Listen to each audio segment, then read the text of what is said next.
A gente até esconde a nossa incredulidade na frente das pessoas. A gente até esconde a nossa falta de fé. Quero ver esconder as nossas dúvidas e incertezas diante do Deus que sonda corações. É muito fácil a gente abrir a boca e verbalizar que crê. É muito fácil a gente dizer a uma, duas, três pessoas que a gente acredita. Mesmo quando o coração da gente tá lotado de dúvidas. A partir do momento que eu não verbalizo o que sinto, como que o outro vai saber? Não vai saber. Mas existe um Deus que eu caladinha só pensando, ele tem poder pra sondar o meu pensamento e dizer assim, estás pensando isso? Aí eu digo, não, eu pensei não, ele pensou sim. E a gente tem que parar com esse negocinho de dizer assim, Deus não confronta nem envergonha ninguém. Ele confronta e ele envergonha sim. Ele é Deus, minha gente, e ele faz o que ele quer. Se ele corrige é porque ele ama. E que bom que ele nos ama. Que bom que ele nos ama a ponto de dizer assim, estás falando isso, mas é hipocrisia. Porque eu estou sondando teu coração e eu tô vendo que a verdade não é essa. Isso nos dá choque de mudança. O confronto faz com que a gente recobre a memória, recobre a identidade. Eu preciso voltar, eu preciso me situar, eu preciso entender como é que eu tô andando. Porque se eu recebi do alto uma correção, é porque Deus está vendo algo em mim que não está agradando a Ele. Então eu não estou alinhada dentro do propósito dele. Para eu viver o propósito dele, eu preciso estar alinhada com Ele. Se Ele está me repreendendo, é porque Ele me ama, é porque Ele me escolheu. Porque Ele tem algo a mais a fazer e eu preciso me enquadrar. Vamos para a palavra? Pega a tua Bíblia. A Bíblia de papel, porque é um privilégio que nós temos. Nós continuamos na série Esmagados. Nós estamos passeando na história de Abraão até que o Senhor mude a ordem. Se Ele quiser que a gente pegue, olha, Abraão, Isaac e Jacó, a gente vai pegar Abraão, Isaac e Jacó. Entendeu? Vai para José e vai indo até ele dizer basta. Caso não, a gente vai passear a Bíblia todinha de Gênesis e Apocalipse, porque a gente tá em Gênesis. Tá certo, minhas meninas? Pega a tua Bíblia de papel. Gênesis, capítulo 18, versículo 12. Diz assim: riu-se, portanto, Sara em seu íntimo, considerando, agora que estou velha e velho também está o meu Senhor, como ainda teremos prazer sexual? Entretanto, o Senhor questionou Abraão: por que se ri Sara?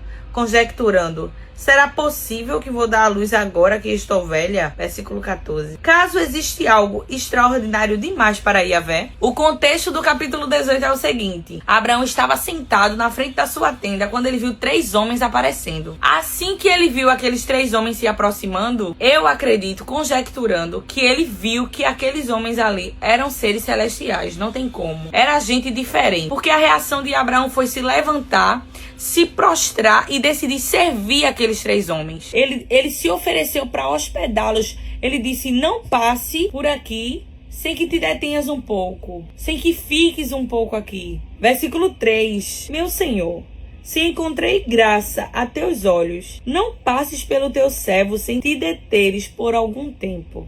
Isso aqui já abre um parêntese rápido. A gente já abre um parêntese para o Senhor ministrar no nosso coração. Existem pessoas que carregam do Senhor algo diferente. E a gente nota, e a gente sente. Sabe qual foi a posição de Abraão? Não passe sem ficar um pouquinho. Fique um pouquinho. É justamente o pedido que a gente precisa fazer para o Senhor. Às vezes a gente diz: passa por aqui, Jesus. Essa palavra me confronta porque é algo que eu tenho dito tanto. Passa por aqui, Jesus. Mas Abraão me ensina que não é só passar. Se detenha um pouquinho aqui. Fica aqui. Deixe que eu te sirva. Permita que eu te sirva. Não que eu tenha dignidade para isso. É muito pelo contrário. É por não ser digno que eu te imploro. Eu preciso que o Senhor fique um pouco. Sabe qual foi a posição de Abraão? Ele insistiu. Os 3 homens ficaram. E quando aqueles 3 homens ficaram, Abraão decidiu oferecer para eles o melhor. Ele não pediu para que ficasse. Você não tem pedido a presença de Deus. Você não tem pedido: fica aqui, Jesus. E por que tu não oferece para ele quando ele decide ficar, tu não oferece o melhor? E porque é sempre o que sobra? E porque é sempre o resto?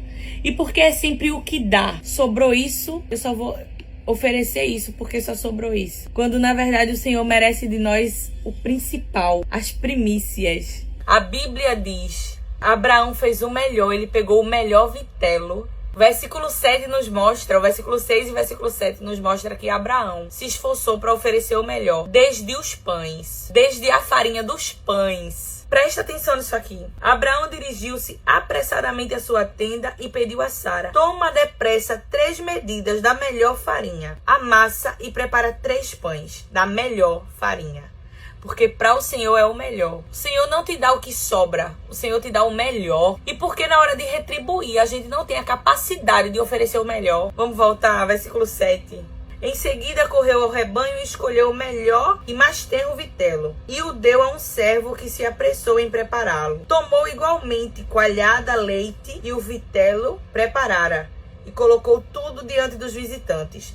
Entretanto, permaneceu de pé junto deles, sobre a árvore, observando-os enquanto comia. Isso se chama hospitalidade. E o Senhor já ministra ao nosso coração. Ele não só ofereceu o melhor, como ele se dispôs a ficar com os olhos fixos nos visitantes dele. Ele não saiu dali, ele ficou observando os 3 enquanto eles se alimentavam. Onde estão os nossos olhos? Às vezes nós estamos servindo ao Senhor, mas os nossos olhos não estão atentos ao Senhor. Às vezes nós até estamos preparando, entregando o nosso melhor de forma material, mas onde está a nossa atenção? Será que a gente está servindo ao Senhor? E enquanto o Senhor está se servindo, se alimentando como aqueles homens, tu consegue entender o que eu tô querendo dizer? A gente está preocupado em olhar em volta. Enquanto aqueles homens comiam, os olhos de Abraão estavam voltados para eles. Hospitalidade.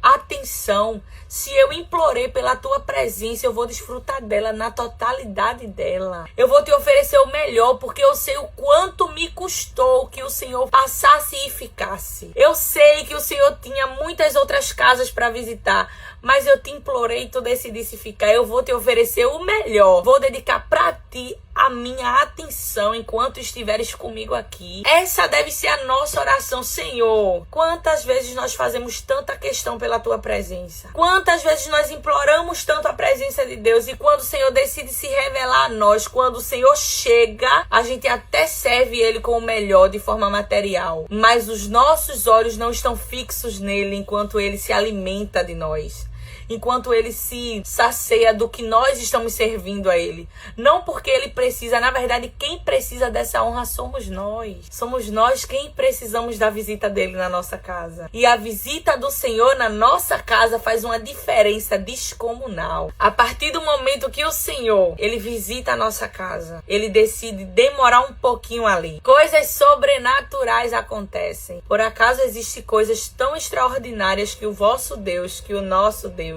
que Yahvé não consiga fazer?